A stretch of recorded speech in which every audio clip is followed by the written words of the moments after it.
Soft cotton ഫാബ്രിക്കിൽ printed ആയിട്ട് വരുന്ന സൽവാർ സെറ്റാണ് ഈ വീഡിയോയിൽ നമ്മൾ ഇൻക്ലൂഡ് ചെയ്തേക്കുന്നത്. നല്ല ബ്യൂട്ടിഫുൾ ആയിട്ടുള്ള പേസ്റ്റൽ ടോണിലാണ് ഈ ഒരു സെറ്റ് വന്നേക്കുന്നത്. ഡെയിലി യൂസിന് പറ്റിയിട്ടുള്ള നല്ല സൽവാർ സെറ്റാണിത്. ഇതിലിങ്ങനെ നല്ലൊരു സെൽഫ് പ്രിന്റ് ആണ് കൊടുത്തേക്കുന്നത്. ലാവൻഡർ ടോണാണ് ഫസ്റ്റ് നമ്മൾ കാണുന്നത്. ഇതിൽ ഫുൾ പ്രിന്റ് വരും. ഈ സെയിം ഫാബ്രിക് തന്നെയാണ് നമുക്ക് ബോട്ടവും കൊടുത്തേക്കുന്നത്. സെയിം ഫാബ്രിക് തന്നെയാണ് വരുന്നത്. ദുപ്പട്ട നല്ല പ്ലെയിൻ ഷിഫോൺ ദുപ്പട്ടയാണ് പെയർ ചെയ്തേക്കുന്നത്. പിന്നെ വരുന്നത് ലൈറ്റ് ഒരു ഗ്രീൻ ടോൺ വരുന്നുണ്ട്. ഗ്രീനിൻ്റെ തന്നെ നമുക്ക് തീരെ ഒരു പേസ്റ്റൽ ടോൺ കൊടുത്തിട്ടുണ്ട്. ലാസ്റ്റ് കാണുന്ന ഒരു ഗ്രേ കളറാണ്. 4 കളേഴ്സാണ് വരുന്നത്.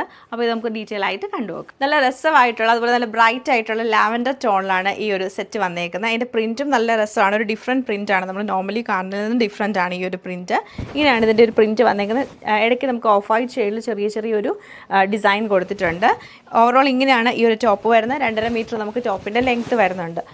ടോപ്പ് നമുക്ക് ഇത്രയും പ്രിൻ്റ് ഉള്ളതുകൊണ്ട് ദുപ്പട്ട പ്ലെയിൻ ദുപ്പട്ടയാണ്. ആൻഡ് ദുപ്പട്ടയുടെ 2 എൻഡിലും ടോപ്പിൻ്റെ ആ ഒരു ഫാബ്രിക് കൊടുത്തിട്ട് ഒരു ബോർഡറാണ് ചെയ്തേക്കുന്നത്. നല്ല സോഫ്റ്റ് ആയിട്ടുള്ള ഷിഫോൺ ദുപ്പട്ടയാണ്. ബോട്ടം ഞാൻ നേരത്തെ പറഞ്ഞ പോലെ സെയിം നമുക്ക് ടോപ്പിൻ്റെ ഫാബ്രിക് തന്നെയാണ് ബോട്ടം വന്നേക്കുന്നത്. സെയിം പാറ്റേൺ നമുക്ക് ലൈറ്റ് ഒരു ഗ്രീൻ ടോണിലാണ് ഈ ഒരു സൽവാർ സെറ്റ് വന്നേക്കുന്നത്. നമ്മൾ നേരത്തെ കണ്ട ഒരു സെയിം പാറ്റേൺ തന്നെയാണ് ഇതിലും വരുന്നത്. ഗ്രീനിൻ്റെ തന്നെ ഒരു പേസ്റ്റൽ ടോണിലാണ് ഈ ഒരു സെറ്റ് വന്നേക്കുന്നത്. ലാസ്റ്റ് നമ്മൾ കാണുന്ന ഗ്രേ ആൻഡ് പിങ്ക് കളർ കോമ്പിനേഷനിൽ വരുന്ന സെറ്റാണ്.